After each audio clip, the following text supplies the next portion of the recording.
The face you made when you opened that jelly bean box. Yeah, that was disgusting. Did you see that? You didn't see that, Duke, did you? I opened... I did. Oh, you did see me open these? So this Yeah. is a fresh packet that I'm not going to open. I've sworn off them. I'm not going to eat any more of these. Idea? No, wait. Who can you send it to? Not Rig, because of the sugar, right? Right. Hmm. Oh no, these are actually fantastic, Duke. Would you like some? I can send you these. They're very good. You should try them. It's fun. You know what, Mike? Mm-hmm. Why spend more on postage when Macaw is right there?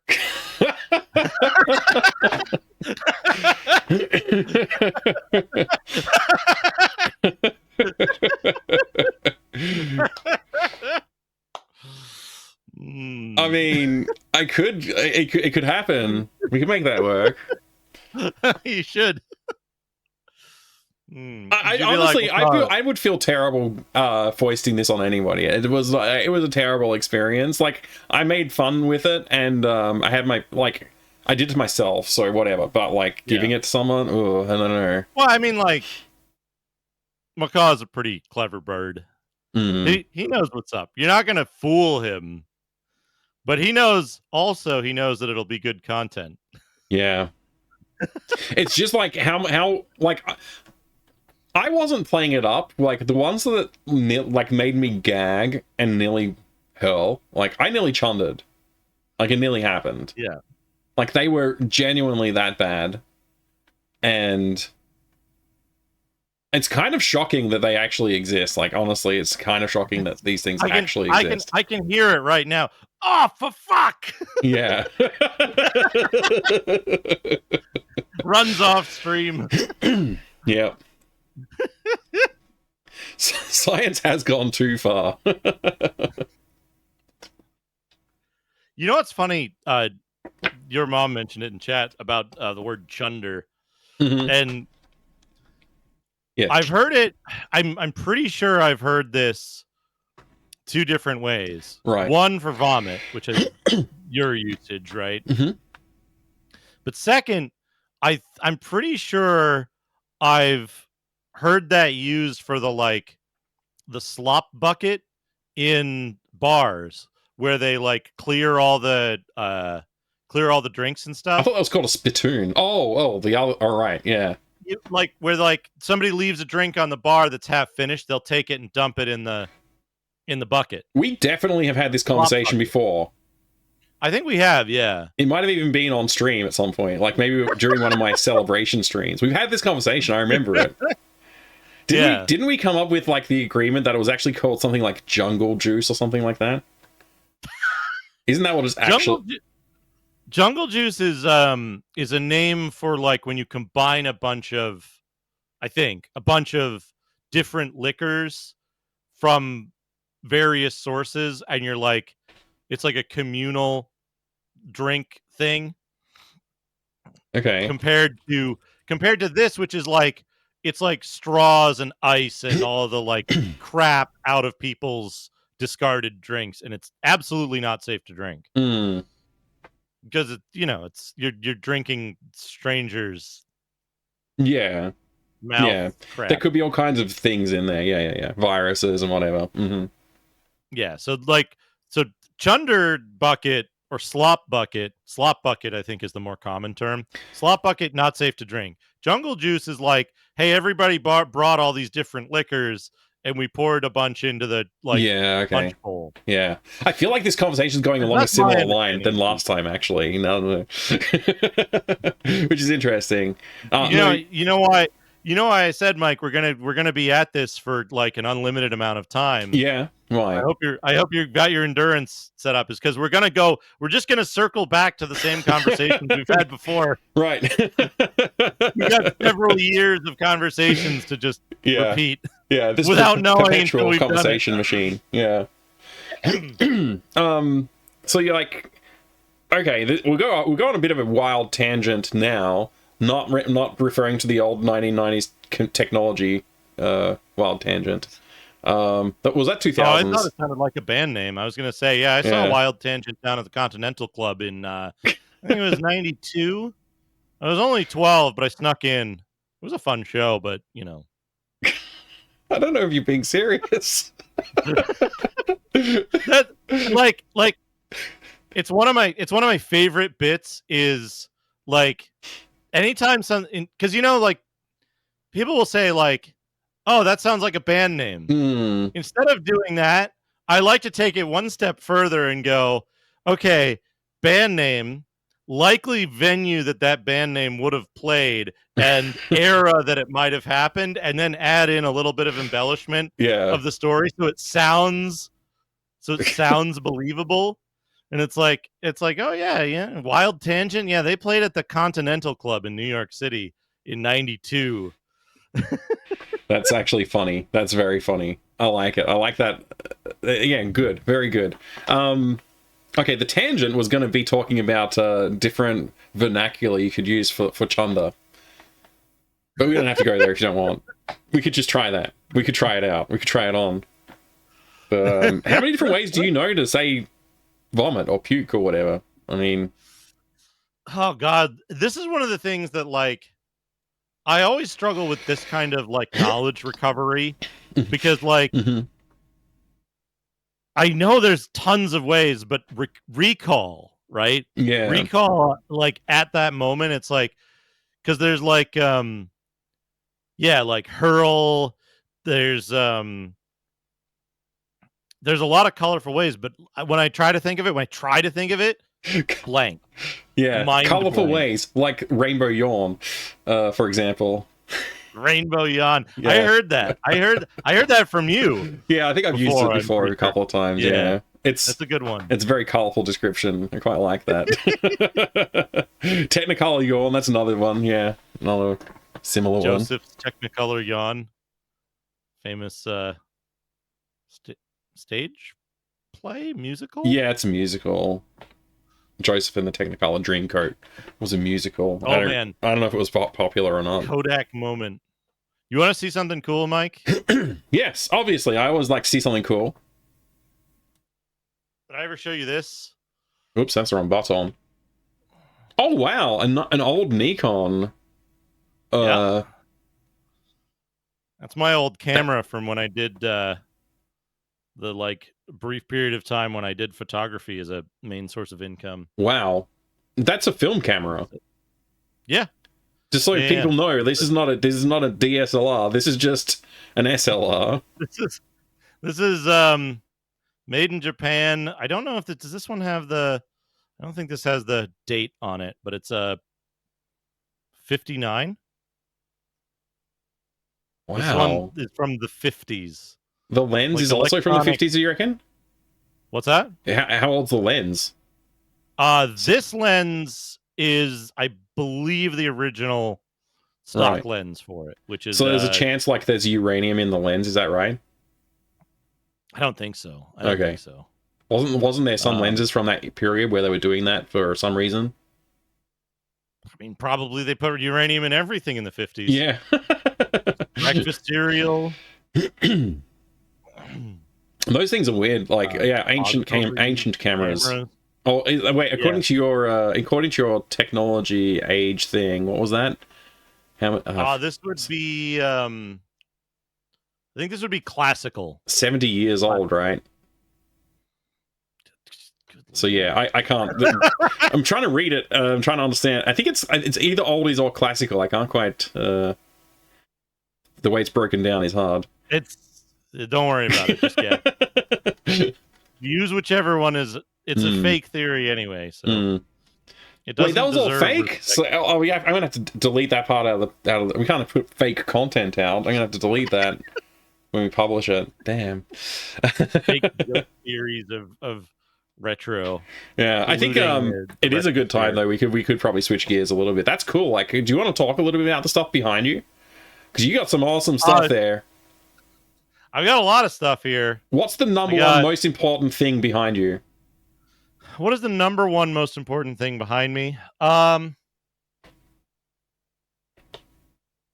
a good question. You can only pick one.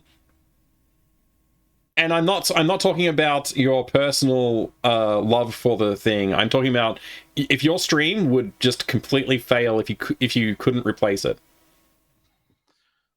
Probably the most obnoxious thing to deal with replacing would be the audio interface. The audio interface. Wow. Yep. Why the audio interface? What do you do with the audio interface?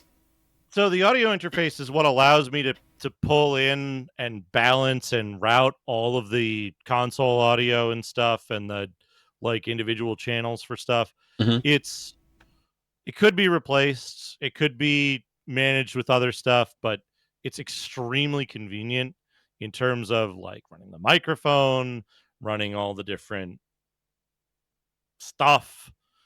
And like, you know, if I look at it, right, if I had none of this stuff, yeah, right, I could just emulate everything. Right. That's fair. So then the audio interface does become very important. Yep. It's a lower level of necessity. Mm. When I mean lower level, I mean like the network stack, right? It's lower level in terms of closer to the bare metal of like, if I had nothing, if I had no stuff, what would I stream with?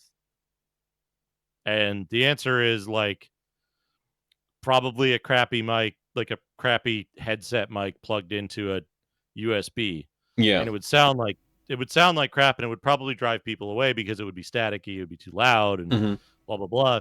Most of the other stuff I can do it in software. Most of the other stuff I can do it on one monitor instead of 3. You know, it's like all of this is nice to haves. But having a nice audio interface is the nicest to have for everything else. Yeah, right. Well, then let's move on from that, because the audio interface just is a central thing that you need. Okay, so moving forward from there, what is the thing in there that makes you the happiest to have as part of your stack? Happiest. Yeah, what's the thing in there that like makes you just go like, I am so happy I actually have this thing here. It's helping me do X whatever. What? Well, I mean, have you ever seen me laugh at the Doom, the Marimba Doom? Yes. It's the CM500. It's the MIDI. Yeah. It's the MIDI synth. That brings me the most joy. Because I laugh so hard when Doom goes.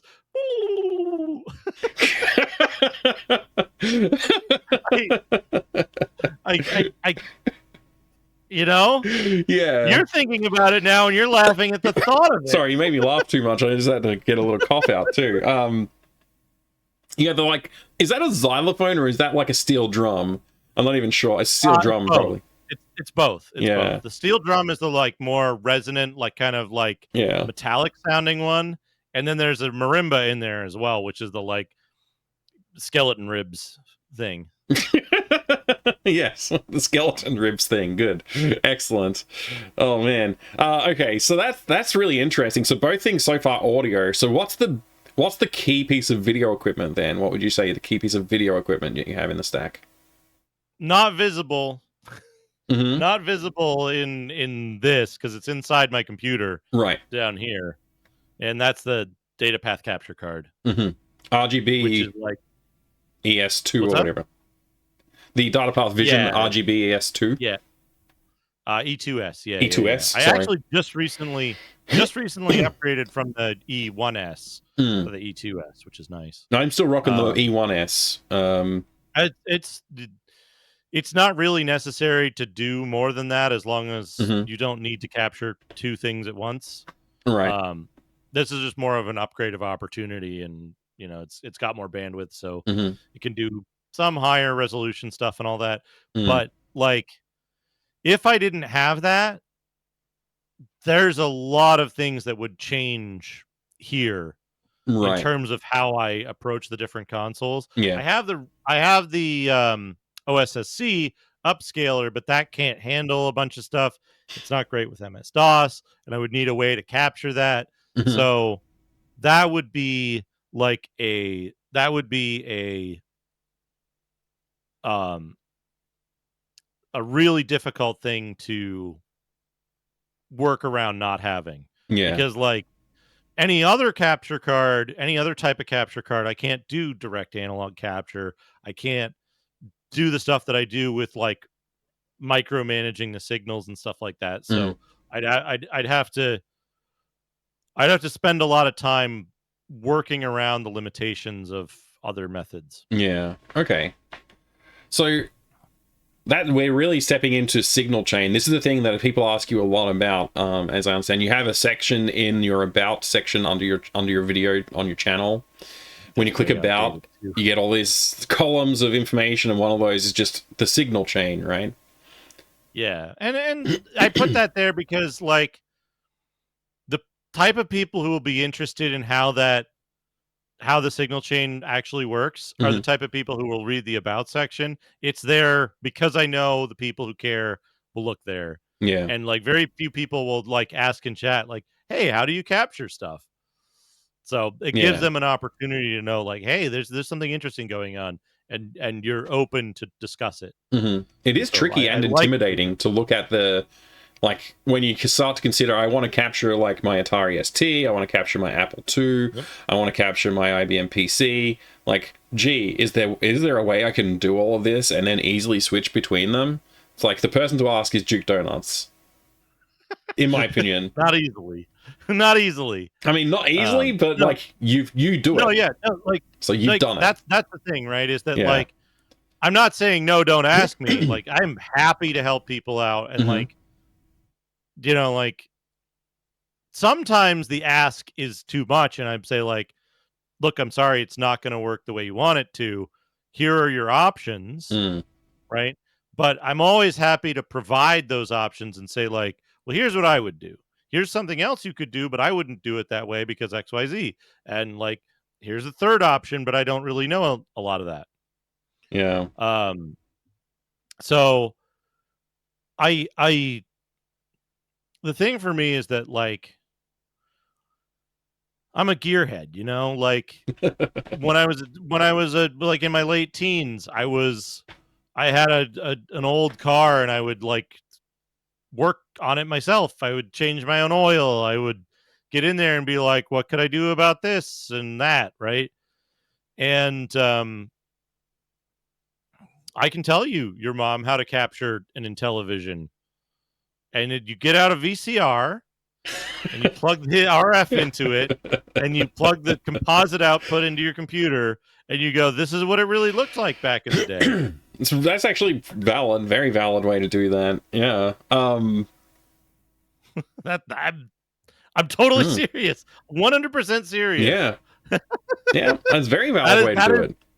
That is the way to do it. And like it's gonna look like crap because the modulators on all those old systems are rusted. They're literally like rusted out and they're in terrible shape.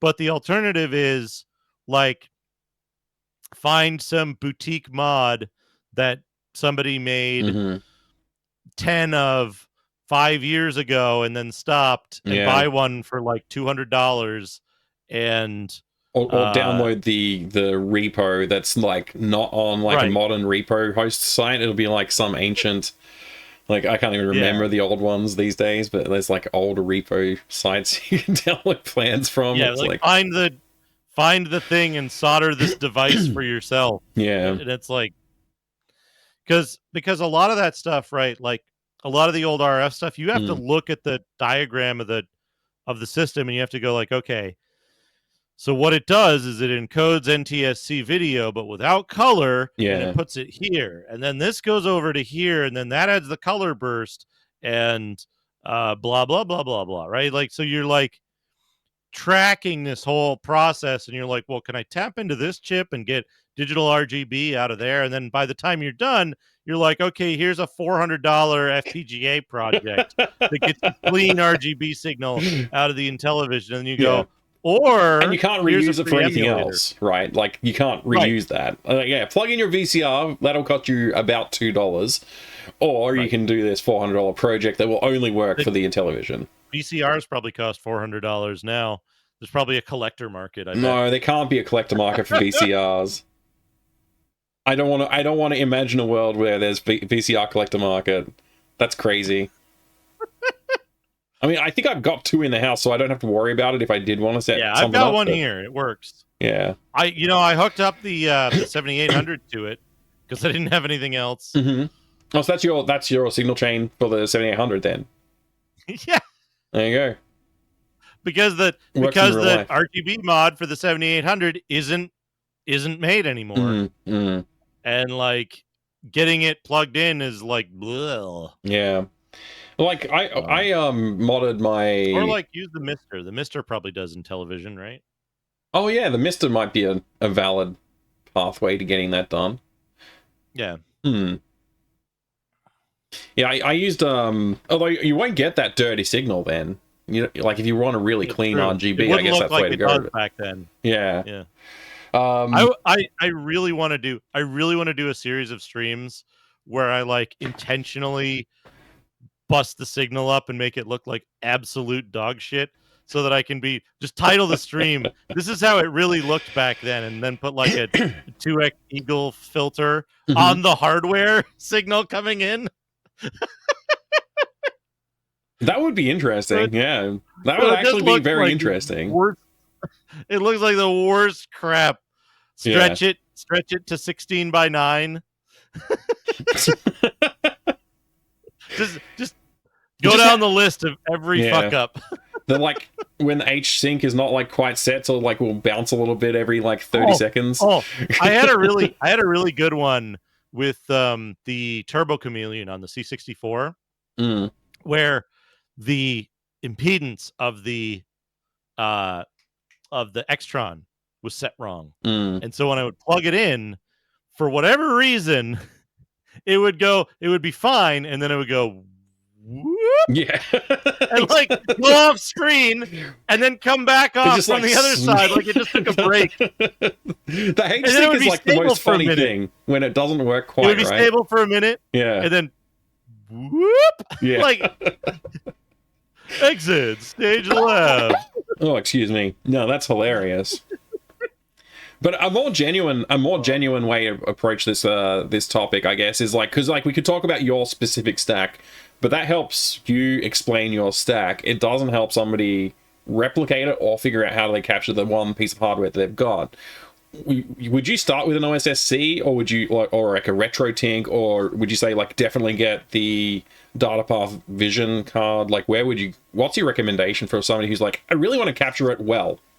I want to do a good job of capturing my hardware. So there's a there's a couple of things, right? My advice is, if you want to capture hardware and you're just starting out, get something cheap and easy to use, right? Don't go all in right out of the gate, because you're going to get frustrated. You're going to have a difficult time doing stuff. And what I would recommend for the purposes of streaming, right? What I would recommend is start small, right? Get something that will handle a lot of different use cases and produce subpar results, and then improve from there, right? You can spend a lot of money on a lot of this stuff if you don't know what you're doing, and you can spend money in places that don't improve anything for you, right? It's easy to spend money on the wrong things and end up no better off. So what I recommend is spend the smallest amount of money. Like, for example, if you get a RetroTink 2X, I think. Yep, I got the 2X Pro. I don't remember the models they have right now. Right, I know they have one model that'll do composite, S-video, component, and RGB right out of the box. This will not do RGB. It does all the others, though. Does all the others. Yeah. So, and again, right, converting RGB to component is not that difficult. So, like, you can get that and one converter, and you can capture nearly everything that you want to. It's not going to look great. You'll need to go from that to a USB capture device at the minimum. Right. Like HDMI capture. Because it's HDMI out. Yeah. So, and HDMI capture devices are much easier to get and manage than analog capture devices, right? Mm-hmm. And they're much less costly. So if you get a simple HDMI capture that's just well rated in the marketplace for capturing HDMI and a Tink 2X, you're going to have the opportunity to capture most of your stuff. It's going to look pretty good, and you're going to set yourself up for going through the motions of doing all the other stuff without a lot of outlay. Yeah. Then you can look into and you can research all of the things you might want to change and how you might want to do it differently.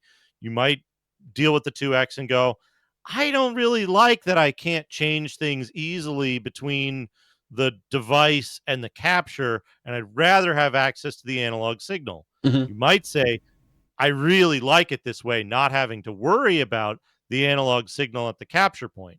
I much prefer having the intermediate device, the scaler, do all the heavy lifting, right? Those are two very different paths you go down, and you could easily spend $2,000, $3,000 down either path. And you might not know which one you want to do right when you're starting out, and getting that initial exposure for a lot less money, by the end of it, you might be like, this sucks. I just want to do emulators. Yeah. Right. I can That's definitely a really see valid outcome. Where you get to that point. And a big part of that, right? Like a good example of this I find is sometimes people go, I want to play DOS games on real hardware. I go, okay. Have you done much with real DOS hardware? Because it sucks. It's like, have you done stuff in DOSBox? Right?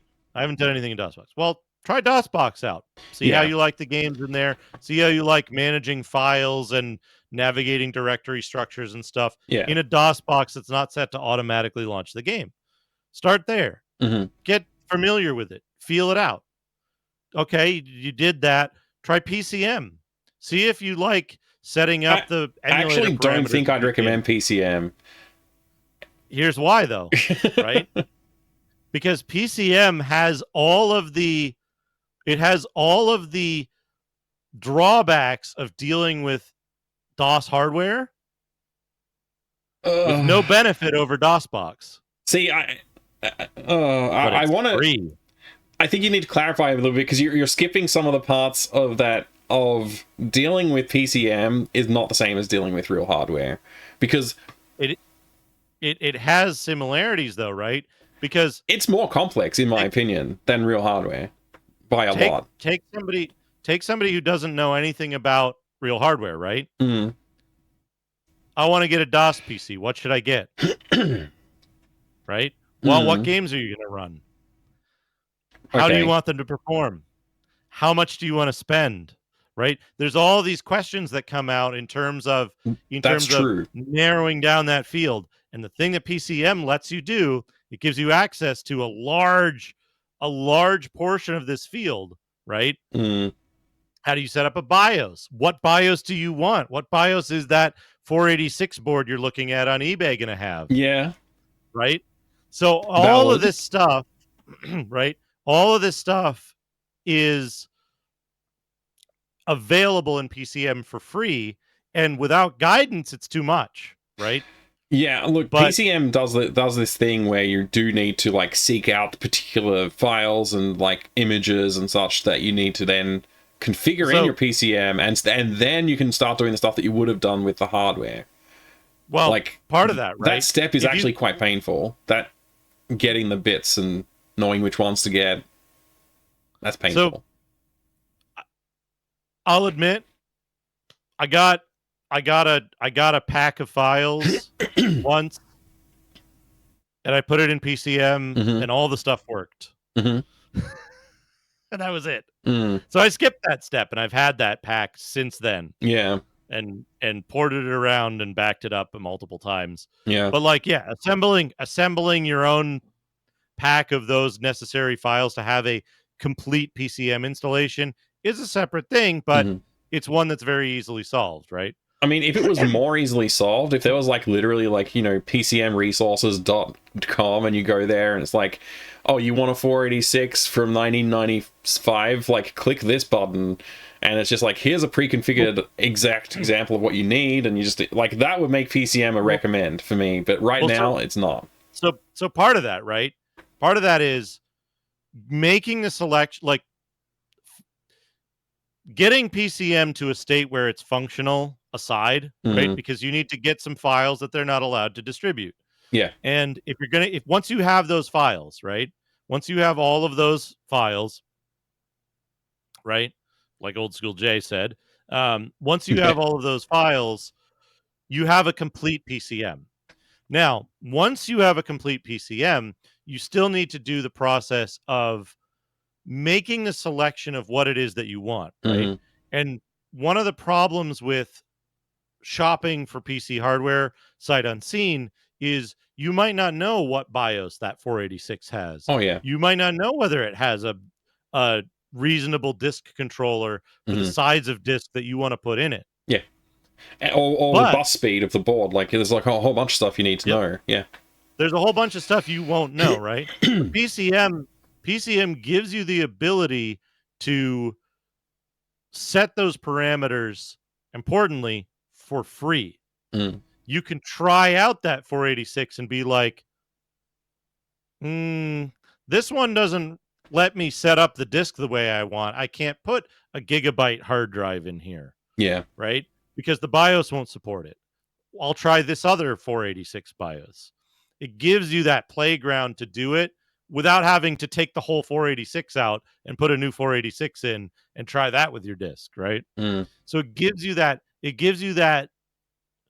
playground without the time investment of physically manipulating the hardware and the cost investment of owning all of it, right? You're just starting out. Yeah. So PCM excuse me, sorry, PCM and DOS. PCM and DOS, I say don't even bother touching PCM. If you have the funds and the resources available to spend the time and money on hardware, and that's what you want to do, then sure, go for it. But for DOS, I'd just say like DOSBox is probably the one-stop place that you need to go. That's why I say, right? For Windows, it's a very specific use case, right? That DOSBox is where you go to play games. If you're interested in digging into hardware, start with PCM and get comfortable with the stuff in PCM that you're going to know how to need. You're going to need to know how to do once you get to hardware. But once you get past that configuration of like, I just need the right files and all that stuff, it does start to feel a little bit more similar to configuring a machine. Yeah, and it's part of it, right, is that like PCM compared to DOSBox, right? There's a big disconnect because in DOSBox, I just hit go and I hit speed up, speed down. Yeah. And cool, I'm ready to go and the game's running at roughly the right speed. Timing issues aside. Now, with PCM, I go, okay, I'm going to add, hey, it's Ash. Hi, Ash. Timing issues aside, right? With PCM, I go in, I'm like, okay, I'm going to add this hard drive. Why won't it boot? Oh, I forgot to turn the hard drive on in the BIOS inside the VM. And like, I'm forgetting that there's this extra layer of configuration that needs to happen because I have the one layer, which is configuring the hardware. Yeah. And then once the hardware is configured, it's going to act like that hardware and not know, it's not going to know jack about what hard drive I connected to it. Because they didn't. Right? The computers didn't know. No. They were... That old IDE interface is great. But again, right? Like, once I conceptually get that, now I know, okay, here in this zone, I'm configuring the hardware that I would have put in my computer. And here in this zone, I'm configuring the computer's own BIOS to do the stuff. Yeah, I like I don't want to argue too strongly against using PCM for DOS emulation, but it has to be there. You have to have a really good reason to do it over the DOS box. Yeah, absolutely. When it comes to Windows, though, like Windows 95, 98 games, or even perhaps some early XP games, that's when you run into the problem of like, oh crap, that's actually difficult to emulate. And I don't want to spend any money on hardware. So now what do? Like PCM is like the only answer for some of those games, really. And consider that hardware itself, like I've got that PC down there that you probably can't see very well. Yeah, it's a bit dark down there, It's a rack mount. Okay. Hold on, let me get you some light. There you go. There it is. Rack mount PC. I'm trying my best underneath to squint at it, and I can't quite see it. Yeah, you can just see the corner. It's like a corner over there. Okay, yeah. It's a rack mount case that I got. Mm-hmm. It's a Pentium 2. What is it? 266 or something? 300? No, it's a 300. So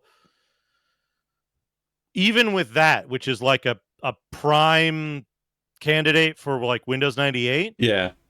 It still randomly locks up. It still like reboots. That's true. And like, oh my gosh, hardware issues, man. Sometimes the mouse stops moving and it starts beeping every time I try to move the mouse. I mean, I've had issues like, just getting Windows to just install like normally on some of the hardware I've got lying around here. It's like, why will the Windows not install? And then I'll go and like, I'll grab a different version of Windows. Like say I'm trying to install 98. I'll just grab XP and try XP. And XP will just install. It's like... You know what's great? When you grab a different version of 98 and that installs fine, and you're like, the one I downloaded that said it was the correct one doesn't work, and this one that says it's the wrong one works. I don't get it.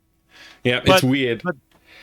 But like, even with hardware, like, you're still going to have so much trouble with running 98 that like PCM actually eliminates a lot of that variance and to a certain extent, provides a much more stable platform.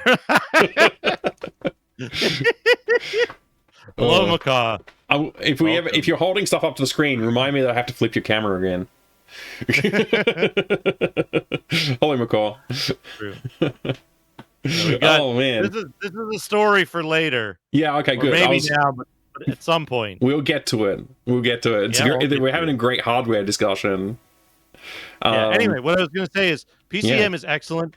One of the things with PCM that's really tough is PCM is super demanding on single thread performance because that type of emulation cannot be multi-threaded. There's very limited things you can break off into other threads. So you end up with a very specific demand for hardware, and it's like you need to have a certain type of system built for that purpose, and not all systems are going to be like that. Most recent CPUs are going to be pretty good for it, but depending on age and tier, you might start running into problems. Like I had that the old 3770 3770K that I used, that was not good enough to run Rage of Mages in the town, so I had to keep swapping between like fast and slow speeds to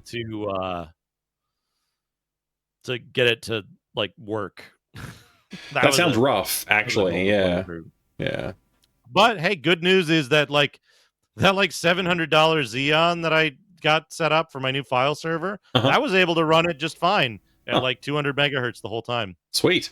So that's great. Yeah, the Xeon performance is usually pretty good. I mean, I suppose it depends how old it is. But Xeon is up until Sapphire Rapids. Xeon single thread performance was just in the dumpster. It sucked. Oh, okay. But after Sapphire Rapids and up, it's really good. What year is Sapphire Rapids? Do you think? What's that? What year was Sapphire Rapids? 21 or 22. Early 22. It depends because they like rolled them out over time. All right. Awesome. We do have a bunch of viewer questions that have been building up, although I think 4 of them are just the word food. Yep. But we can dive into a couple of those because they're probably hardware relevant, and then we can continue our topics. So yeah, the first question from Dammit Baines is food? ? It's from Chaos Engine when you pick up one of the cans. Is it really? Yeah. Because the entire reason I got the idea for that was from Chaos Engine. Because like when you play Chaos Engine, there's these piles of the food item. Yeah. That I think give you health back or something. These are Chaos Engine, Bitmap Brothers, whatever, right? Yeah. And so I ran over it, and I ran over a stack of them when I was playing the game, like whenever it was, and I just started laughing because it was like food, and like that was the sound of the game. Yeah. That makes sense actually. I didn't recognize it from Chaos Engine, but that's wild. That's awesome. Yeah, the food pickups are kind of rare actually. Yeah. You have to get like mega secrets to get them. I know I've watched a few people trying to stream through that. It's a brutal game. Did you finish it? I cheated. Yeah. I'm not surprised. I love cheating at Amiga games. Cheating at Amiga games is probably a good thing to save your sanity, because some of them are just insane. With like the like fake iframes is the worst one, and it's like, oh man, your character's flashing, so you can probably jump through this. It's like, no, you can't. You're dead now. Yeah, no. Or like, if you're touching, you're just gonna take damage per frame. That's the other one. Is like damage per frame sucks. Yeah. Generation damage. Totally generated. So here's this question from Old School J. What piece of retro hardware have you been most tempted to yeet out the window? Big Mess of Wires floppy emulator for Apple.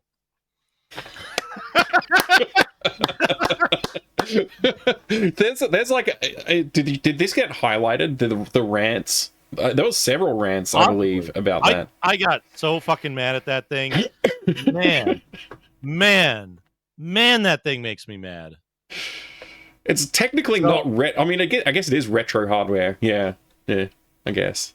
It's explicitly retro, right? Yeah. But so the reason, right?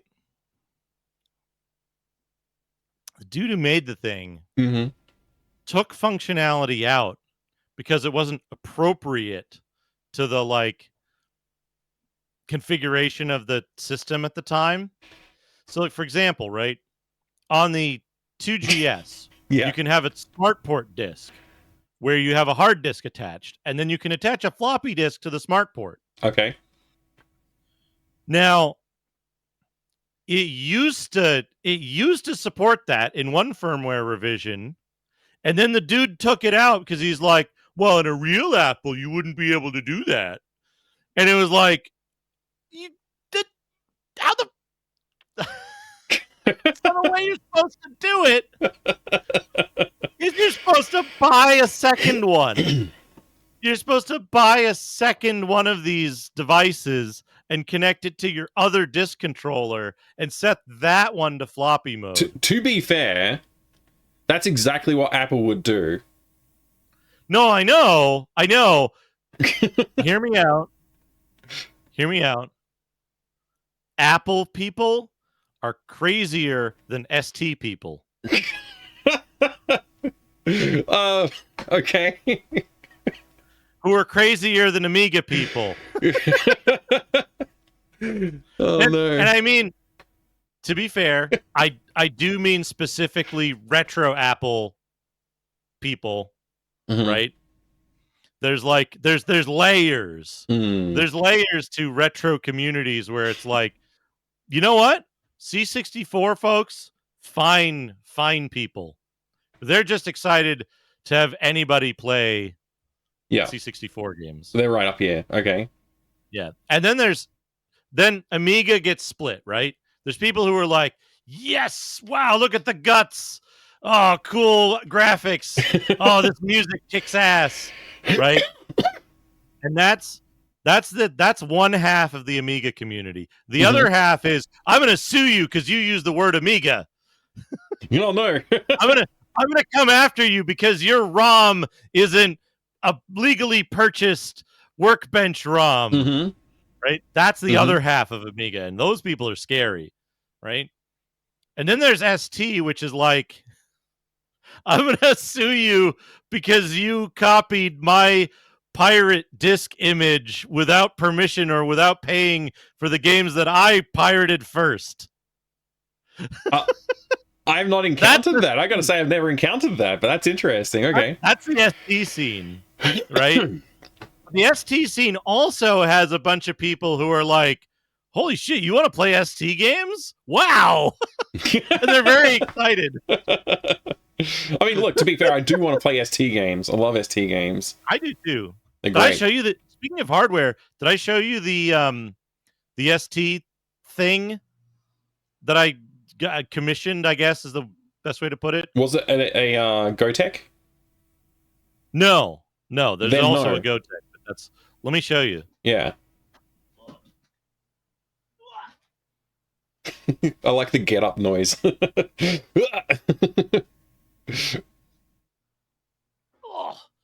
should make more video games about like aging characters who make like the jump noise, but just when they're standing up from a chair. Yeah. Yeah, they make when they kick thing. something, they like make the damage sound. Yeah. Okay, all right. I'm looking at something that looks like it's got a VGA output on it and an RF. Is it? It's just an RCA. It's for Oh, it's RCA audio. Okay, RCA for audio, and then and that plugs into the 15-pin DIN connector on the video and audio output. DIN 13, and it has a 13, switch. Yeah. And it has a switch for low res and high res. Okay, I have something like that, but it's much smaller. What does that do? This is just like a project case. What does that do on the inside? Oh, you could make this much smaller. This was just the case that Esports Are for Losers had. Oh, awesome! Sitting around. That's very cool that Esports made that for you. I've got one around. Yeah, I just don't know where mine is right now. It's either on this bench or it's on that bench, I think. But yeah, it's just a matter of wiring the DIN 13 connector to the correct parts of the VGA connector, and then putting a switch that switches the power loop back to the right pin for high res or low res mode. Yeah. And that plugs straight into your ST, and then you can just plug that directly into the back of the E2S, the Data Path Vision RGB, which is sweet. That's how I've been able to stream my ST games so far. It's really good. The only problem, I haven't been streaming ST stuff because this only has monaural audio output, and my ST has it has stereo RCAs, right? But the jacks themselves are like one of the jacks is all messed up, but I have to take the entire power supply and all of that stuff out and then solder the connector inside, and the STE or whatever it is that I have weighs like 1 million pounds. So I can't ship that off to somebody who's better at soldering. Right. I don't have a good soldering setup just yet. Yeah. I mean, I'm sure you'll be able to manage that. Nav Jack says the jacks are jacked. That's a tongue twister almost. Very good, very good. Sorry, I'm clearing my throat a lot because I gotta take a breather soon, but we'll keep going. Yeah. Get some honey, get some lemon. Yeah. Get some bourbon. Bourbon, eh? I don't have any bourbon in the house. I think I got some whiskey. We were asking questions about throwing hardware out the window. So like the most tempting thing to throw out the window is your Apple Drive emulator. That's just sitting under the desk there. What was it you just pulled out? Can you name it, please, for the audio listener? I have a Knob Creek. That's funny. It says bonk. Inverted. Let me uninvert it. I thought it was Russian for a second. Bonk Adventure. I don't have any of the Ukrainian stuff. I don't have any of the Ukrainian stuff here, but this belongs to the class of the class of booze that sounds like personal problems. I got a wicked case of Knob Creek. And everybody who doesn't know what you're talking about is like, oh, gee, I'm so sorry to hear that. There's I think it's a port wine called Dry Sack. You definitely don't want to take Dry Sack with you if you're going for a hike. Dry Sack on a hike sounds like a bad idea. Hold on a second. Man. Let me see if I can find this other one. This other one's this other one is a port. It is also a port.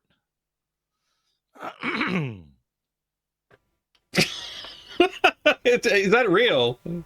I'm clicking this. We'll see. Yeah.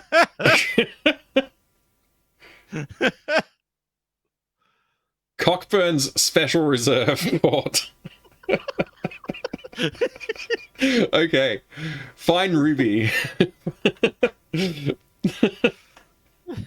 Nice. To be fair, I understand that it's pronounced Coburns. Oh, it's pronounced Coburns. Oh, that changes everything. Yeah, all right. Cockburn is a street in Edinburgh, Scotland as well. There you go. I wonder if it's pronounced Coburn. It's probably pronounced Coburn there as well then. Oh, man. Tales of the unexpected. The straight serve. Oh, my gosh. Yeetable hardware from me. I'll drop in my own personal answer. Yeetable retro hardware. I'm gonna go with. Oh, this is actually tricky now that I'm actually looking around. Consider Gold Bond if you have Dry Sack and Cockburn. Actually, the one that's given me the most frustrations over the years of ownership to frustration, has been the Sorcerer Exidy 2s. Exidy Sorcerer 2s, sorry. You've got sorcerers? Yeah, I got 3 of them. I got 3 sorcerers in a crate. And... I'm just imagining you pull the lid off the crate and there's 3 like rigs in there. Yeah. Their little wizard hats just tucked to the side so they can fit. It's like floppy little wizard hat. Yeah, Exidy Sorcerers. And the frustrations purely come from just trying to restore. Like, I just want one of them to work so that I can actually play with it, but I haven't been able to get one of them to work. It's been very frustrating. Man. Yeah. You know what I want to get just for the name? The Grundy New Brain.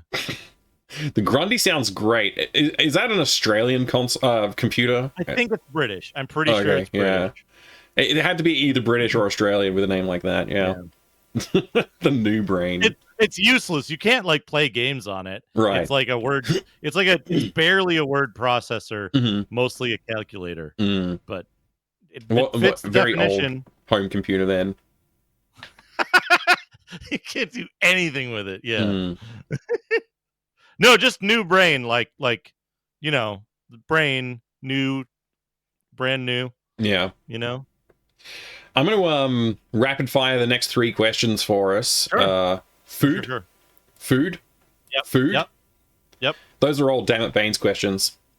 Yeah, I saw those come in. Yeah. I think you answered that one already. Chaos Engine. You know what? I can provide additional answers. Okay. Top Banana and Dragon's Crown. Those are where the other sounds come from. Which one's the The like yum, time for a meat wave. Those are from Dragon's Crown. Okay. And then the one that's like yeah. That's the one from Top Banana. Okay, that's Top Banana. Top Banana is a wild game. I gotta do more with the corny. Oh, that's an Acorn Archimedes game, is it? Yeah, it's also on Amiga, but the Acorn Archimedes version is better because it has overlapping stereo sound effects. Wow. So when you collect a bunch of foods in a row, you just get the like sound, like overlapping, harmonizing with each other. That's hilarious. There it is, yeah. So Top Banana. I wanted to ask you about the Archimedes, actually, now that you brought it up. So this food question's going somewhere. Very good. I know there are some exclusives on there. Which is the like most unique exclusive you would say on the Archimedes? The one that I'm most interested in, I can say at least, is called the Dungeon. And very generic name, and it's never been ported to another platform. It's never been ported to another platform that I'm aware of. It's essentially like it is a dungeon master like game, but you move around in free space. It's not tile based. So it's like Mind Magic 6 or Dungeon Master Nexus or other games of that nature. But it has like the food and the water. It has the like inventory management, the spell rune thing. So this is Underworld like. It's like you can actually rotate discrete angles. Yeah, it's free rotation, free movement, but you're a party. It's one of those rare games with like free 3D movement, but a party that you like pick things to do with, and the party has like a facing breakdown and stuff. Okay. So, but it is very Dungeon Master like in its meta game elements, like how your characters gain skills by doing stuff. The way they break down the kind of fighter, wizard, rogue activities for experience levels, the food and water stuff that I mentioned. But it's a very interesting game. It's also, I think, like kind of it's not a very professionally done game. It's more like a shareware game in terms of its quality. Some of the graphics are pointing me in the Ancients, the Death Watch, or the Ancients Death Watch, whatever the full title of that DOS game is. Yeah. That sort of like amateur but semi-competent artist sort of level. Yeah. Like it's a professionally put together package, but you can tell it wasn't made by like the most talented people of its day. But they seem to have done a really good job with it. So I'm interested to see more of that. There's actually, I just wanted to look at the graphics. Looking at the graphics of this in the one screenshot here that's on that angle, there's an archway that I'm looking at, and it looks like it's rendering. It appears to be rendering arches with sloped surfaces. I think they're more. Maybe that's two flat billboards that are next to each other. It might be. It might be. I don't think it like. It has very it has very simple polygon architecture, but like not like there's pressure plates in the floor that have like bevels, right? So it's not just a straight raycaster. It has actual polygons, so it can handle polygonal rendering. Yeah, and like surprisingly, like the textured or non-textured? Sorry, textured or non-textured? Because textured. Oh, okay. But this game it's kind of late, right? Like this is like what, like a 93 or 94 game. Okay, so it's contemporary with like Doom-ish. Yeah, it's post Underworld, right? Yeah. So it's not like it's not breaking any ground, but the Archimedes was pretty powerful for its day, right? Like it's a 32-bit RISC processor. It's got a decent amount of memory. It can do like you can run. It sucks, but you can run Hexen in high res mode on it. Wow. Okay. So yeah, that's pretty impressive. In terms of like doing stuff, it got a really good port of Alone in the Dark. It's got there's lots of stuff on it, but awesome. The problem with the Archimedes is that it is insane the architecture, the software for it, like absolute psychos making games for the Archimedes. Look at like Dinosaur or Hamsters or what's that damn clown game? What's the like ball clown? I don't know. Somebody must know. Somebody must know. I have a web browser here too. Our Archimedes ball clown game.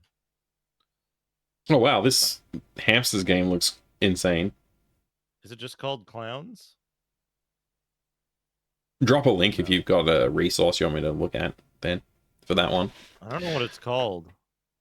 Archimedes scary Acorn Archimedes scary ball clown game. I remember you playing a 3D like mascot platformer, like third person sort of game on the Archimedes. Oh, Dark Woods? That sounds right, yeah. Yeah, Dark Woods is weird. Yeah, this is it. That was a weird game. It reminded me of like a proto, almost like proto Mario 64 in a weird way. I don't know if that's really fair to say. I can see that. Yeah. What's weird about Dark Woods is that it's part adventure game and part adventure game and like part like almost 3D third person shoot 'em up. Yeah. Where you walk around and you have like your spell button to shoot stuff. But it has these like adventure game like verbs of like actions you can take in the environment as well. Well, like you walk into places and you can like talk to people and buy items, and there's fetch quests to like get this person this item or something. I haven't dug that deep into it, but it's quite strange. Yeah, what is the name of that? What is the name of that game? The clown one or yeah, let me Acorn Archimedes clown game. No, I don't want Cycloids. Cycloids. I remember it having a weird name. Is that like with a P or a C? C-Y... Okay, Cycloids. C-L-O-I-D-S. Oh my gosh, this is some really amazing artwork. The title screen for this game is impressive. Oh no, wait, this is a different one even. This is a different weird This is not game. even what you're looking for, eh? Okay. What's the other one called? Man. I know it's got some weird name. And I can never remember the name of it. I mean, I don't know, but you're going to have to play Cycloids on the Archimedes now. God.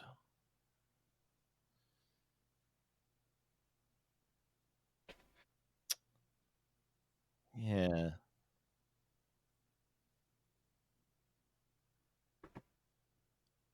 It's none of these. It's... Man...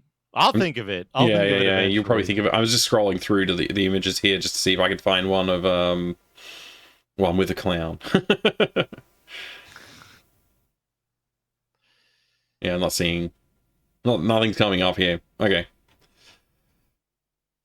Well, we can move on to another question then. Now that we the food question spawned more conversation than I anticipated, I'll be honest with you. That was good chat, a good digression there. The Masumi TV has asked, how's progress coming along on conceptualizing a software to let anyone turn their stream into chaos? And I'm going to assume that this is talking about The Brain, which you and I have talked about at length. I don't know how much the community knows about The Brain. Do you want to talk about that a little bit? Sure. The progress right now is it's very close to a breakthrough, but it requires a couple of things that are outside of my wheelhouse. So to fill people in what The Brain is, Very good. What the brain is, what it does, and like what its purpose is. Gosh, a couple of years back now, I ran into some frustration that Streamlabs was doing some pretty unethical stuff rather publicly. Dana might have that Acorn game, Big Bang. Oh, awesome. I'll look it up. Streamlabs was doing some pretty unethical stuff pretty publicly. Stream Elements had some like management problems in terms of actually managing stuff and transporting like a large volume of alerts and data from one service to another was not easy, right? Because they want you to keep using their services so that they can get their value out of you, which is data mining and the other stuff that like we all know it's going on. It's an acceptable cost of doing business, but yep. So I ran into some frustration with that, and I was like, well, Twitch has an API. Why can't I just get them to tell me when stuff happens and I'll do the work myself? And it grew out of first I wanted to play random sounds when someone redeemed a channel point redeem. Yeah. This was when channel points were brand new. And I was like, I would like to be able to play a random sound out of a pool of sounds instead of 1-to-1, which at the time you could do 1-to-1 in Chatty.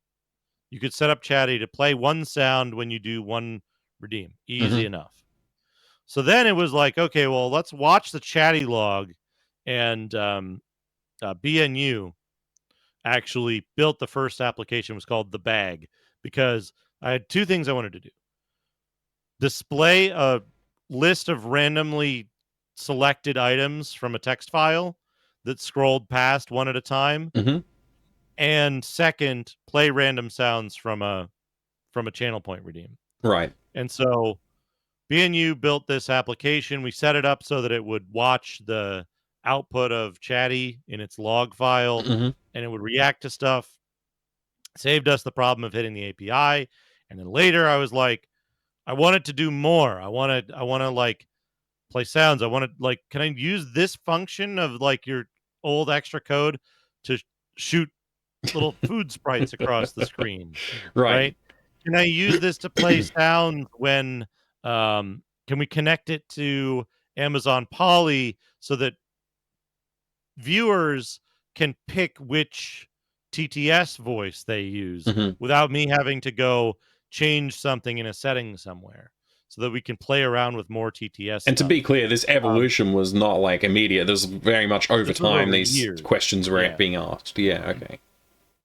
And so about this time last year, I was like, I want a survey. I want a locally running.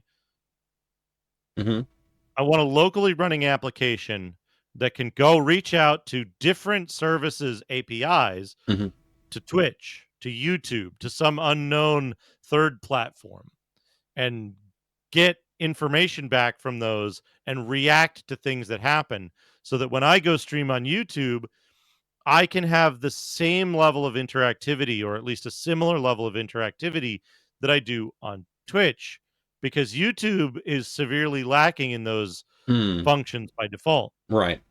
So with help from Hickther, from BNU, from Hesh Ballantyne, and from you, we built this system called, I mean, it's not just the brain, right? The brain is just the decision maker. There's more. But it's a stream suite, right? And it does a lot of the same stuff that Mix It Up does, but it makes some of those things easier to do, right? Because we can more cleanly define, we have more flexibility in defining the rules and how things interact with one another. So it's not a solution for everyone. A lot of people will be like, Mix It Up has a nice interface. I'd prefer that interface. But what this does is it allows you to connect some arbitrary plugin, feed that information to the decision maker, and then connect some other arbitrary plugin that produces some result. Eventually, I'd like it to connect to VTube Studio. I'd like it to connect to Stream Decks. I'd like it to be able to handle, I mean, it does now. It handles Ko-Fi now. Awesome. Yeah. So there's a bunch of different connectors, but it all links back to this central idea of call it a protocol, right? Call it a protocol where things talk to each other, and when a thing tells it to do a thing, it does something somewhere else. That's how, for example, when people cheer a certain number of bits on my channel, it feeds their message into a neural network model that's running locally that produces text-to-speech out of the Barbarian announcer or Chubo's Biffo voice that he kindly shared with me. That's very, very cool. That is. And it is not coherent most of the time, but it's very funny. That's also how the neural food thing works. I get a cheer between 71 and 99 bits. That goes into the brain. It sends a request off to Stable Diffusion. Stable Diffusion does its thing and returns an image, and then it tells the image to display on this JavaScript display surface. The big breakthrough that I'm looking for, and maybe you can help me with this, is I need to tell JavaScript to arbitrarily play sounds and play movies, videos. All right. I already have something doing that for the Doom Redemption, at least for sound. There's the way it's set up right now. Why JavaScript, though? So the why JavaScript is, the way it's set up right now is ideally for ease of use for like everyone to use. Using the bag is kind of a pain in the ass. It's a very custom built application that's centered around needs that I had 3 years ago. Yeah. And built up on like that, like an old ancient Roman city. Right. But there is a JavaScript display surface, which is like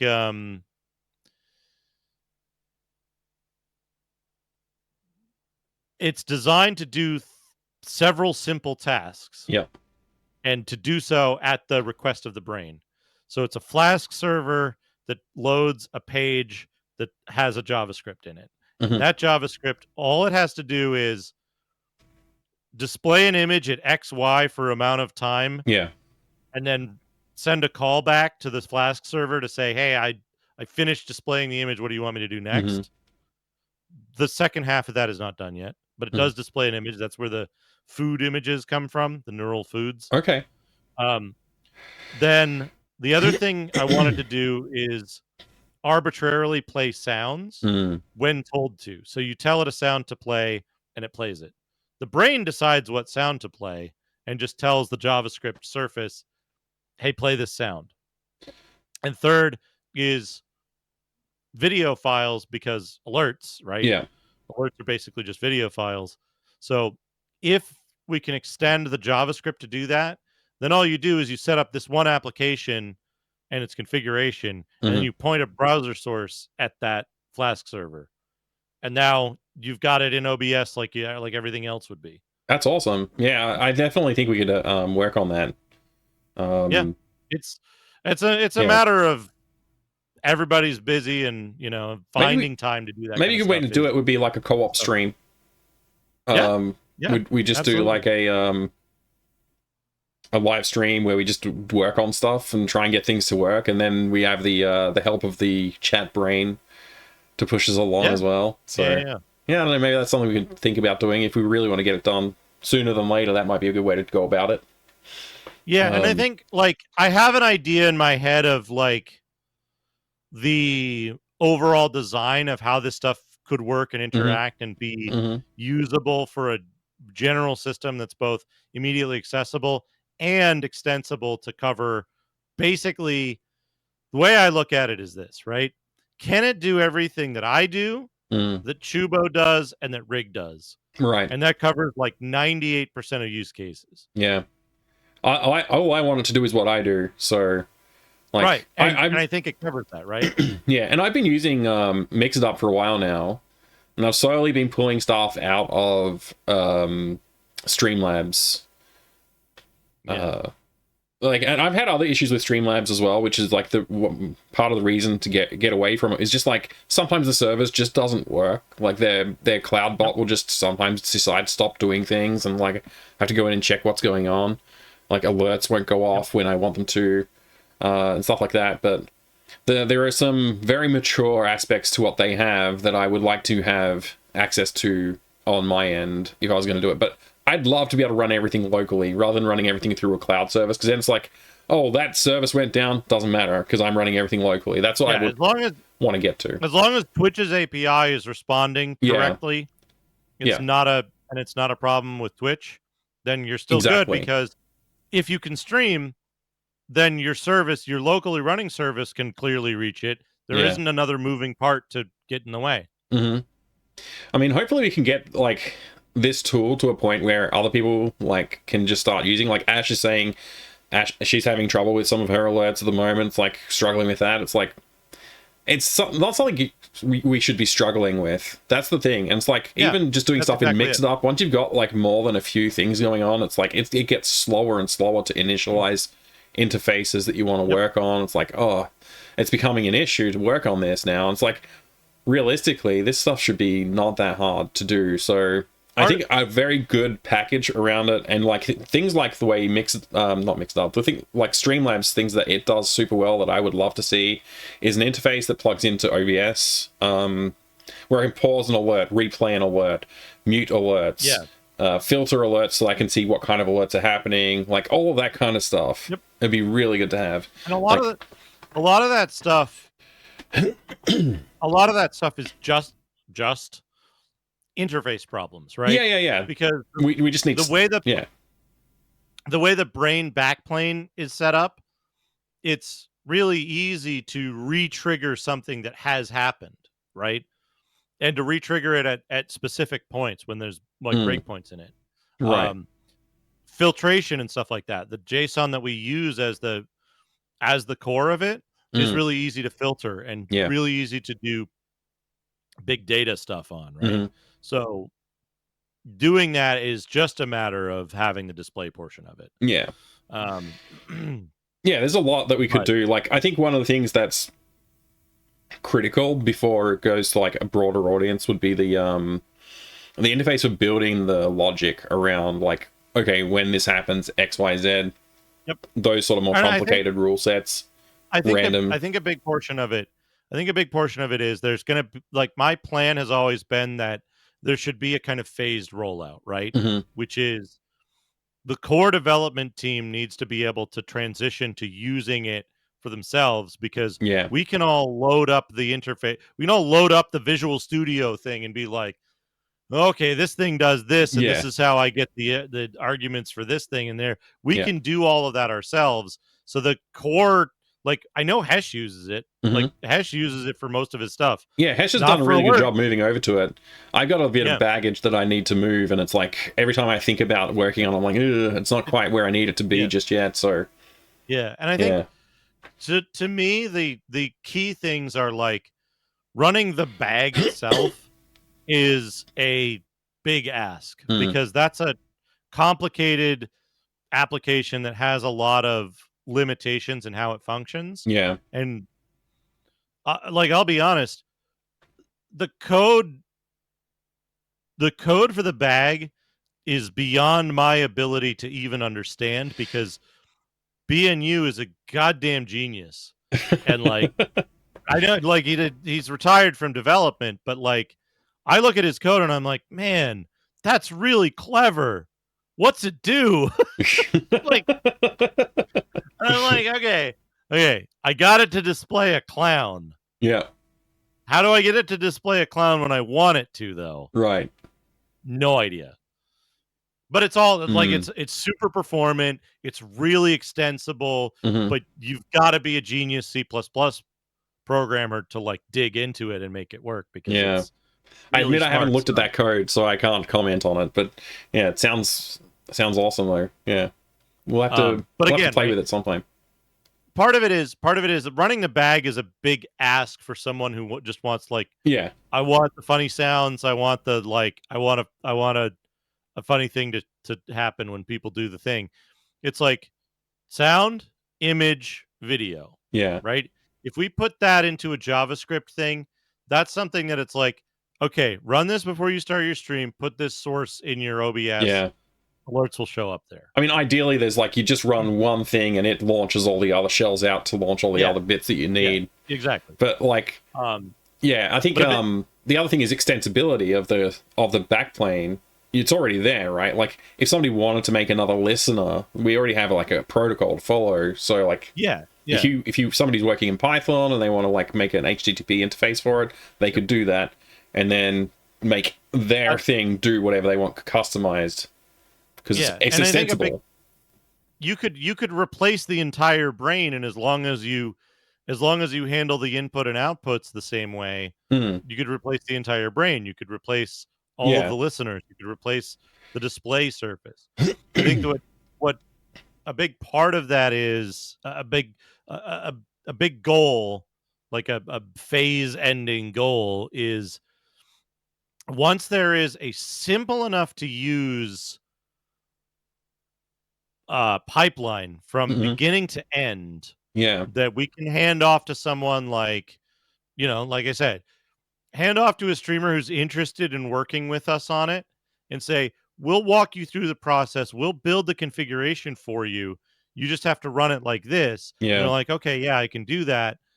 That's one of the cases where like we still have work to do to get that, but we're very close. And I think the last mile of that is getting that browser source compatible display surface up. Yeah. So that you can very easily say, I want these things to happen here. I want them to be this big. I want them to do this, right?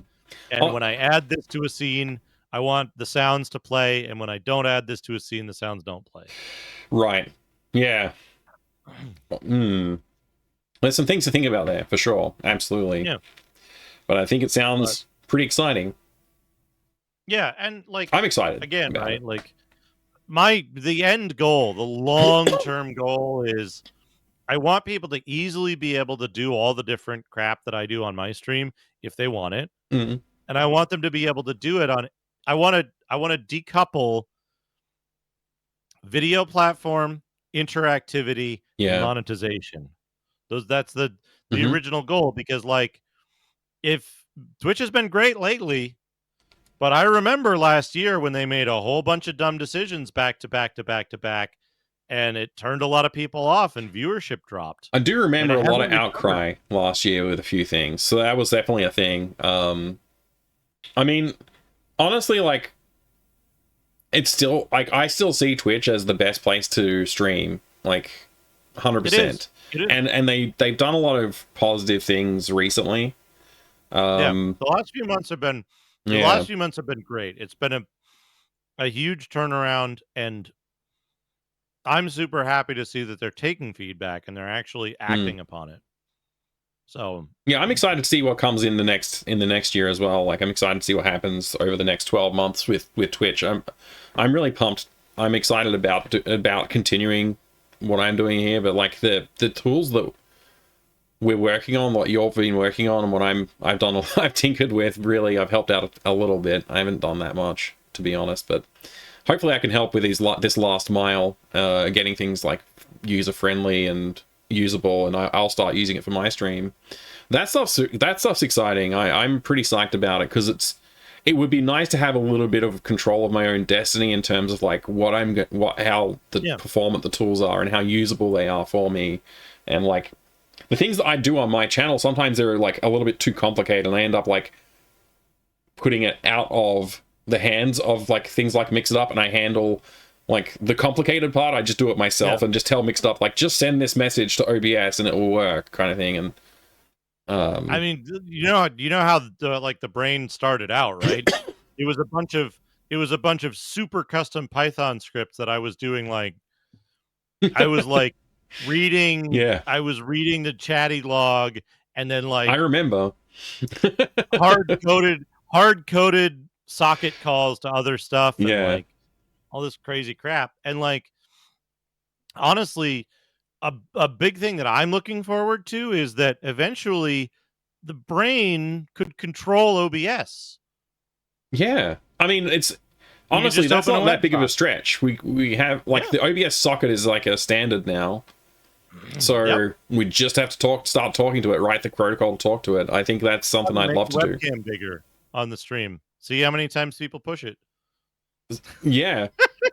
I mean, yeah, there's some action that reminded me of something that we're going to talk about in the next segment. We've got a few more questions to go through Sure, yeah, to yeah. end up this segment, and then we can Keep that going. throw into a little bit of a break, bio refresh, and I'll run some ads and stuff. I can go make some instant coffee because I think I'm close to out.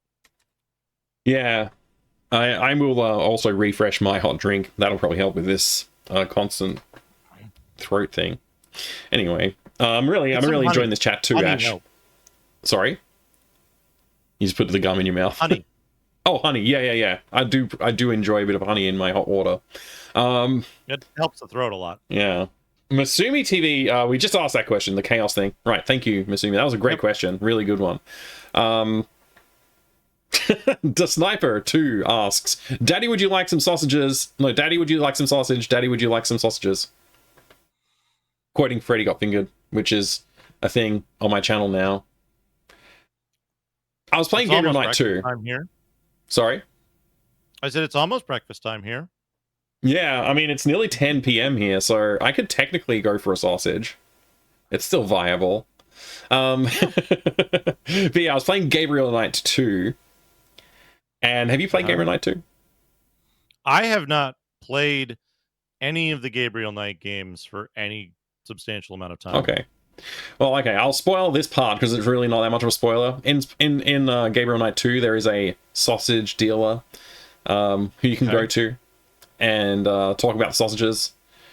And it takes place in Germany, right? Yeah, it's based in Germany. There's some Weisswurst there, which is like the white sausage. And I was like, oh, I would like to talk about, I don't know, I was just like trying to solve things. I was in a little bit of a mood, being silly. And I remembered the Freddy Got Fingered song, Daddy, would you like some sausages? And I sang that.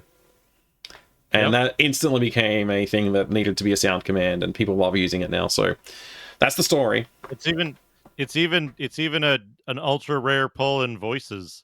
Nice. Has it ever gone off? I've never been there when it's gone off. Yeah. Oh, that's awesome. I think like usually like once every other stream, depends on the amount of voices, how many button presses. Yeah. Oh, I see there's some people in chat who are eating sausages or have just eaten sausages. That's very good.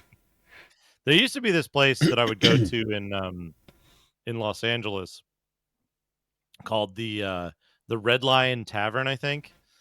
And okay. Sounds great. They had a really nice Weisswurst there. I actually haven't had it yet. That's one of the things that I was planning to cook for my 6,000 follower stream. Because I started talking about 6,000 follower stream way back when I was still playing Gabriel Knight 2. I just haven't got around to it yet. Yeah. Well, that's cool. Now we have another question from Efremi, which was recent, only 24 minutes old, this question. Efremi asks, are there any upcoming Risk devices or RISC-V projects you're interested in? I haven't got my ear to the ground on RISC-V right now, but a while ago I was kind of like really excited about RISC-V. What about you? I don't know that there's anything like RISC specific that like there's my own projects, which are like see if I can use that leftover pie from the I should get pie. What if I got pie when I got my coffee? I mean, that sounds great. Yeah, eat some pie. That'd be a good thing to do, yes. Do you have pie available? I do. How's your fatigue levels, by the way? You doing okay? Oh, fine. Yeah. Okay, good. Fine. Good. I want to use a pie to do a Mac server Apple network thing, fake Apple network for the that's a cool idea for the Mac Mini. that's on OS 9. And then I want to get the Acorn into a spot for like regular use so that I can do more Archimedes stuff. Because I have the CD-ROM for it that works now or should work. Yeah. Awesome. Regular top banana. G'day, Refraction. I think we are. I don't have any direct responses to RISC-V, so I mean, I'm still excited about the idea of RISC-V. I would like to touch RISC-V stuff a little bit more and play with it. Yeah, I don't have anything. I do like the idea of it though. It's a fantastic idea. That's my answer. Yeah, I'm out of the loop of anything new that's happening in like the RISC zone. So yeah, all right. It's weird. It's weird that like for me, it's like my exposure and like interest is like this kind of narrow searchlight that crosses weird projects, and like there's huge swaths of stuff that I'm just like, sometimes you just like, you know it exists. You maybe like, I think like a needs driven process for finding a use for a board is like better than just like, I want to work on the RISC-V thing. Like, and like to some extent there's value in being like, there's value in the mindset of, I want to get this thing and see what I can do with it. But I've always had trouble with that in terms of like in terms of producing results, because I get the thing and I'm like, let's see what I can do with it. It boots. Okay. Right? Like that's what I end up doing. I know that about myself. So I tend to avoid getting myself into that situation, because I'm like, okay, look, there are a ton of games on the Atari ST that I want to play, and I'd rather spend my time trying to repair mine so I can than playing with some new piece of tech that I might not get that much out of. I have an example. I have a counterexample though. Oh, okay. Time for a counterexample. No, wait, I forgot where I put it. Okay. Yeah. You can just describe it. The Vampire V4 standalone was the last time I did that in like mid 2020. Wow. Yeah. I haven't heard anybody talk about Vampire for a while, actually. There's a reason for that. But the Vampire V4 standalone was billed as this kind of like top of the line FPGA Amiga replacement. That would be completely compatible with like the 1200 and the 500, and also could do a bunch of like accelerated stuff way faster. Oh wow. But it doesn't do that. It's incapable, or it's just not finished? It's both. Okay. That's annoying. The problem is that it doesn't have compatibility with old stuff. And because the people who bought into the Vampire thing were very much like people who bought into the crypto thing, or bought into the NFT thing, or any other number of things that people buy into, it ended up being something where they started tailoring their development to people who were like, I can get on the internet on my Vampire. I'm on Amiga on the internet. And it's like, it's not useful. I want to use all of the old Amiga software, because old Amigas are hard to maintain. They're difficult to get. They're expensive. And like the accelerators that are no longer being made for them are troublesome and fail. And so it's like, I want to have a replacement for that first. And they were like, well, all the people who bought our thing are these like hype lords who are just interested in doing the like ridiculous stuff on an Amiga, but it's really not an Amiga because it's incapable of running the Amiga stuff itself. Right. So that's the balance that I think they failed to strike with it. And to that end, right, like the Vampire itself, the one I got had like a electrical taped piece of an IDE cord holding the CF adapter in.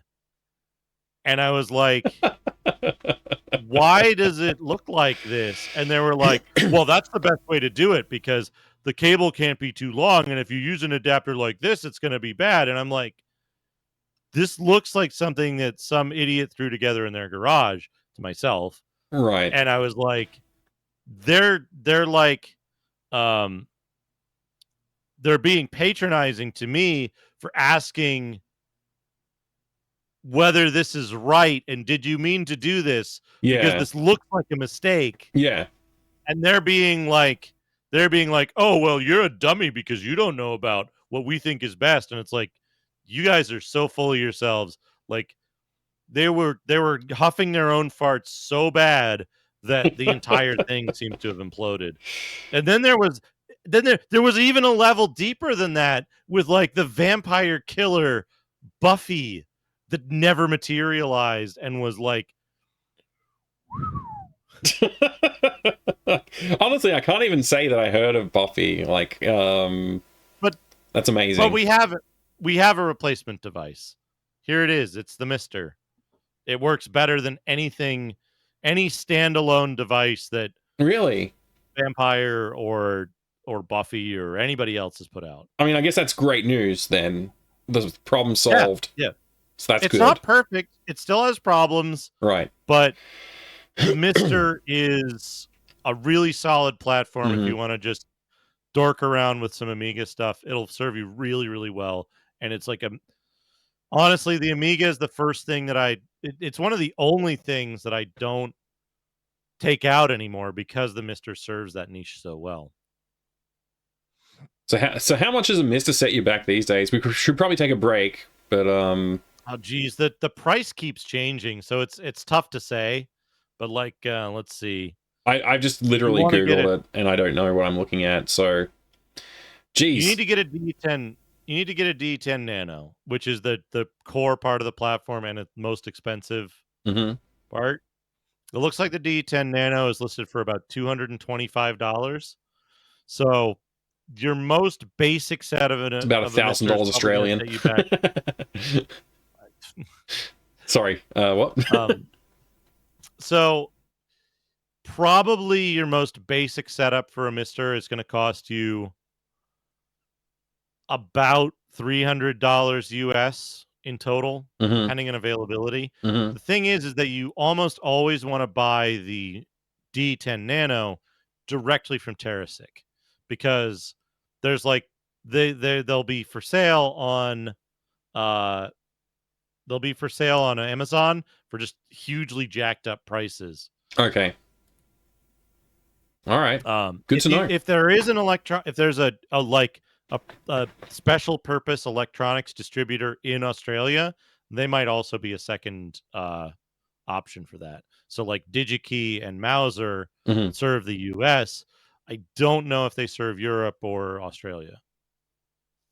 Oh, well, I'll have to look into it, but I'm sure there's a way if I really wanted to go for it, I could figure out how to get one. But yeah, I've been on the fence. Like, it's the thing with the Mister is extremely convenient for edge cases that you probably don't want to maintain hardware for. Right. For example, I don't want to maintain a PAL NES. That's fair. If I want to check out something, how would this function on a PAL NES? I'll load it up on Mister. It's close enough. A lot of the handheld stuff that I recently got the Game Boy Color cart for the Game Boy Player, but like Game Gear, I don't want to mess with the Game Gear. I don't want to mess with like doing handheld stuff. I kind of want to, but yeah, Mister would definitely be a better. I do, but also like set. It's costly. They're prone to failure. Yeah, they require extensive modding plus the flash cart. Like it's a lot of outlay for something that the Mister does much more easily in terms of getting it onto stream, getting it out there. It's actually more convenient in a lot of in a lot of ways. It's a lot more convenient even than emulation, because I have this whole signal chain setup stuff here. Yeah. I can just feed the Mister into it and treat it like any other console. Right. And the signals from the Mister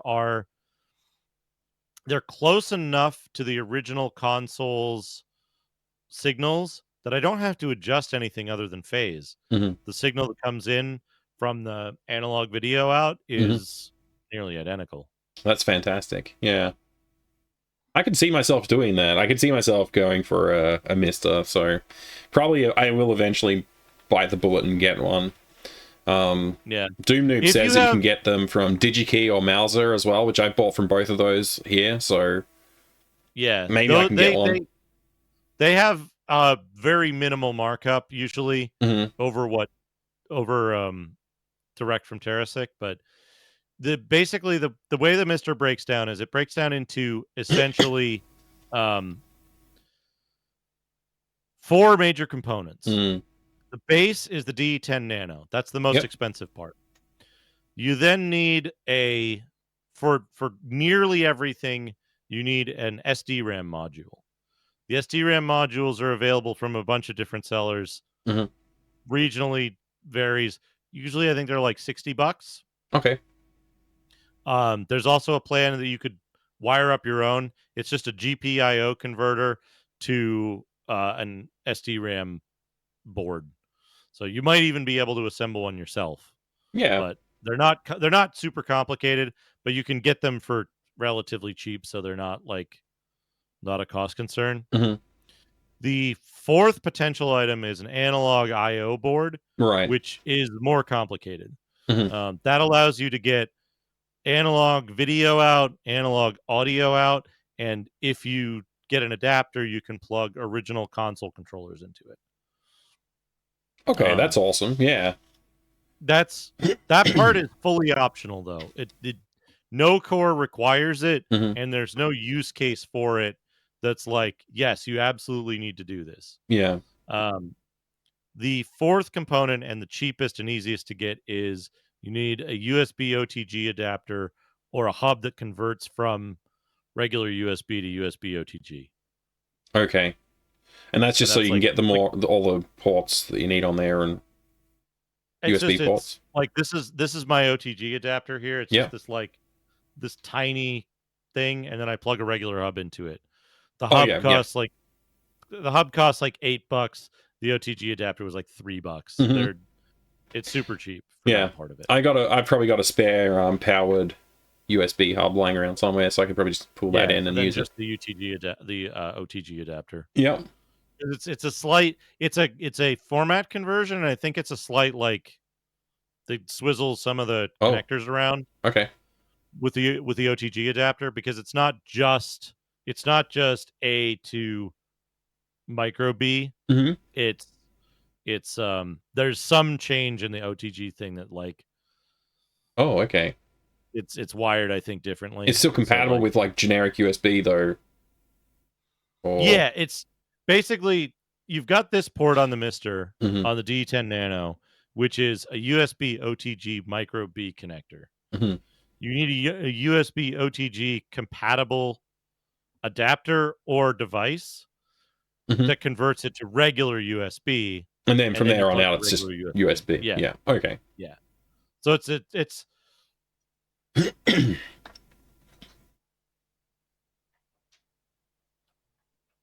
this is the OTG adapter. Yeah.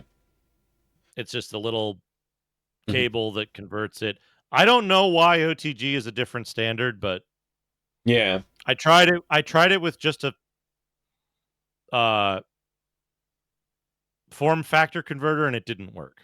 Interesting. Yeah, I do have OTG converters for some old stuff, but I don't know if it's the same thing. It's probably easier just to buy one if I do go ahead and buy the kit. All right. I mean, if you have an OTG adapter and it's labeled as such, it'll work. I'm sure. I mean, I could always try it out. They're not expensive though, so I just buy everything I need. Then I know I've got everything. Yeah. Awesome. Thanks for talking about the Mister with me for a bit there. We'll be back after another break, everybody. I'm here with Duke Donuts on twitch.tv/Duke Donuts. You can go drop a follow over there right now if you're not already following him. My name is Mike, and I stream on this channel 4 days a week. If you have not been here before, welcome. I'm glad to have you. And we will be back after a short break. I don't know how long we'll be. Probably about, I don't know, what do you reckon, 5 to 10 minutes or so? Is that enough? Or do you need more time for pie? Something like that. I'm gonna grab some honey myself and make some. There might be real coffee available by now. We'll see. Depends on the accessibility, right? It depends if other people have woken up and made coffee. Right. Well, I'll be back when you're back. We can get started again. I won't be too long. So okay. All right. I'll leave a marker and we'll go to break.